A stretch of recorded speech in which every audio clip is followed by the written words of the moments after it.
एक टाइम था जब एक सिंपल यूट्यूब चैनल फिजिक्स वाला ने इंडिया के हर स्टूडेंट के दिल में जगह बना ली। एक सेफ्ड बोर्ड, एक मार्कर और एक टीचर का जुनून, बस इतना ही था। लेकिन इस सड़की में एक ऐसी ताकत थी जिसने कोचिंग इंडस्ट्री के बड़े बड़े नामों को हिलाकर रख दिया। ये कहानी है अलख पंडे की, जिन्होंने क्वालिटी एजुकेशन को हर घर तक पहुंचाने का सपना देखा। और अब वही चैनल $1 बिलियन एडटेक कंपनी बनकर स्टॉक मार्केट में कदम रखने जा रही है। यूट्यूब के क्लासरूम से निकालकर अब फिजिक्स वाला दलाल स्ट्रीट के सबसे बड़े एग्जाम के लिए तैयार है। हाँ दोस्तों, फिजिक्स वाला IPO 2025 आ रहा है और ये इंडिया के एडटेक इंडस्ट्री के लिए एक हिस्टोरिक मोमेंट होने वाला है। ये सिर्फ एक कंपनी का IPO नहीं, बल्कि उस विश्वास का टेस्ट है जो लाखों स्टूडेंट्स और पेरेंट्स ने इस ब्रांड पर दिखाया है। लेकिन आगे बढ़ने से पहले एक जरूरी डिस्क्लेमर, ये वीडियो सिर्फ एजुकेशनल पर्पस के लिए है और इससे किसी भी तरह की इन्वेस्टमेंट एडवाइस न समझा जाए। अपना रिसर्च जरूर करें। तो चलिए सबसे पहले इन इंपॉर्टेंट डेट्स को अपने कैलेंडर में मार्क कर लीजिए। IPO ओपन होगा 11 नवंबर से और क्लोज होगा 13 नवंबर तक। ये 3 दिन का विंडो होगा जिसमें आप इस IPO के लिए अप्लाई कर सकते हैं। अलॉटमेंट फाइनल होगा 17 नवंबर को और अगर आपको शेयर्स नहीं मिलते हैं तो रिफंड्स भी उसी दिन प्रोसेस हो जाएंगे।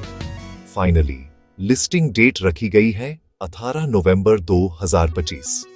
इस दिन फिजिक्स वाला के शेयर्स नेशनल स्टॉक एक्सचेंज और बॉम्बे स्टॉक एक्सचेंज पर ट्रेड होना शुरू हो जाएंगे। अब बात करते हैं उन नंबर्स की जिनका हर इन्वेस्टर को इंतजार रहता है। इस IPO का टोटल इश्यू साइज है 3,480 करोड़ रुपए। ये एक सब्सटैंशियल अमाउंट है जो कंपनी के फ्यूचर प्लान्स और स्केल को दर्शाता है। इसमें 2 कंपोनेंट्स हैं। फ्रेश इश्यू होगा 3,100 करोड़ का, जिसका मतलब है कि ये पैसा सीधा कंपनी के पास जाएगा। और ऑफर फॉर सेल यानी OFS होगा 380 करोड़ का। इसमें एग्जिस्टिंग शेयर होल्डर्स जैसे प्रोमोटर्स और अर्ली इन्वेस्टर्स अपने कुछ शेयर्स बेच रहे हैं। प्राइस बैंड रखा गया है 103 से 109 रुपए पर शेयर। रिटेल इन्वेस्टर्स को हमेशा कट ऑफ प्राइस पर यानी अपर बैंड पर अप्लाई करना चाहिए, जो इस केस में 109 रुपए है, ताकि अलॉटमेंट के चांसेस मैक्सिमाइज हो सके। एक लॉट में होंगे 137 शेयर्स, मतलब मिनिमम इन्वेस्टमेंट करनी होगी 14,933 रुपए। ये अमाउंट एक रिटेल इन्वेस्टर के लिए एंट्री पॉइंट है और अगर आप ज्यादा इन्वेस्ट करना चाहते हैं तो एक रिटेल इन्वेस्टर के तौर पर आप मैक्सिमम 13 लॉट्स के लिए अप्लाई कर सकते हैं। इसका मतलब मैक्सिमम रिटेल इन्वेस्टर इन्वेस्ट कर सकता है 1,94,129 रुपए तक। हर IPO के पीछे कुछ बड़े नाम होते हैं जो इस प्रोसेस को मैनेज करते हैं। इस IPO के लीड मैनेजर हैं कोटक महिंद्रा कैपिटल और रजिस्ट्रार है MUFG इन टाइम इंडिया। ये इंस्टीट्यूशंस IPO की प्राइसिंग से लेकर शेयर अलॉटमेंट तक सब कुछ हैंडल करते हैं। नंबर्स तो ठीक हैं, लेकिन असली कहानी कंपनी के सफर में छिपी है। अब जरा कंपनी के DNA को समझें। फिजिक्स वाला लिमिटेड की शुरुआत हुई थी अलख पंडे और प्रतीक बूब के सपने से। उनका मिशन बिल्कुल साफ था, अफोर्डेबल और हाई क्वालिटी एजुकेशन को टेक्नोलॉजी के जरिए देश के कोने कोने तक पहुंचाना। एक YouTube चैनल से शुरू हुआ ये सफर आज देश के सबसे बड़े एडटेक प्लेटफॉर्म्स में से एक बन चुका है। ये सिर्फ एक बिजनेस की ग्रोथ नहीं, बल्कि एक मूवमेंट का विस्तार है जिसने लाखों स्टूडेंट्स को बेहतर भविष्य के सपने देखने की हिम्मत दी। आज फिजिक्स वाला का रीच है इंडिया के 98% पिन कोड्स तक। ये आंकड़ा बताता है कि कंपनी Tier 2 और Tier 3 शहरों में कितनी गहरी पकड़ बना चुकी है, जहां पहले क्वालिटी कोचिंग के ऑप्शंस ना के बराबर थे।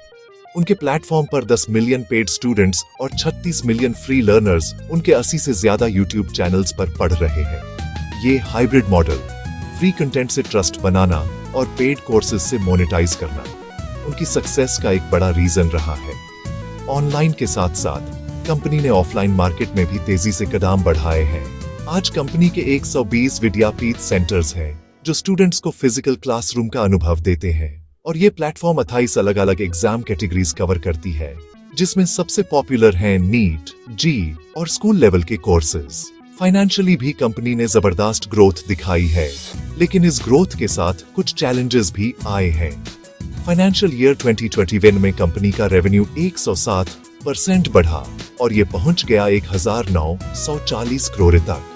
ये हाइपर ग्रोथ कंपनी के एग्रेसिव एक्सपेंशन और स्टूडेंट बेस में बढ़ोतरी को साफ दिखाता है। लेकिन इस तेजी का एक दूसरा पहलू भी है। कंपनी के लॉसेस भी बढ़े, पिछले साल के 84 करोड़ से बढ़कर 1131 करोड़ तक। ये बढ़ते हुए लॉसेस ऑफलाइन सेंटर्स के एक्सपेंशन, मार्केटिंग और टेक्नोलॉजी में किए गए भारी इन्वेस्टमेंट का नतीजा है। अब देखना ये होगा कि कंपनी कब तक प्रॉफिटेबिलिटी का रास्ता पकड़ती है। इस ग्रोथ को सपोर्ट करने के लिए एक मजबूत टीम है। कंपनी के पास अब 5000 से ज्यादा फैकल्टी मेंबर्स हैं जो ऑनलाइन और ऑफलाइन पढ़ा रहे हैं। इसके अलावा 598 टेक एम्प्लॉइज की टीम है जो कटिंग एज एआई टूल्स जैसे एआई गुरु, स्मार्ट डाउट इंजन और एआई ग्रेडर बना रहे हैं। ये टेक्नोलॉजी स्टूडेंट्स को पर्सनलाइज्ड लर्निंग एक्सपीरियंस देने में मदद करती है। लेकिन इतनी तेजी से स्केल करने में एक बड़ा रिस्क सामने आया। फिजिक्स वल्ला का फैकल्टी एट्रिशन रेट यानी टीचर्स के कंपनी छोड़ने की दर पिछले साल 40.40% तक पहुंच गया।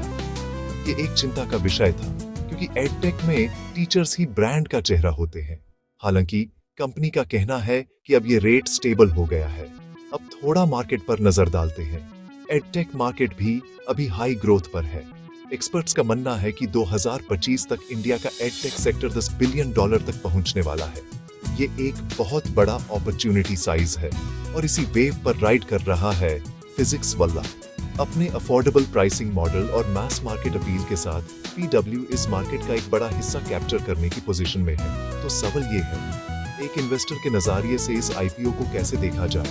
क्या अलग पंडे का ये आईपीओ इन्वेस्टर्स के लिए एक गोल्डन अपॉर्चुनिटी बनेगा? क्या ये उस डिसरप्टिव ब्रांड में हिस्सेदार बनने का मौका है जिसने एजुकेशन को डेमोक्रेटाइज किया है? या फिर ये वैल्यूएशन और बढ़ते हुए लॉसेस के बीच एक रिस्की बेट है?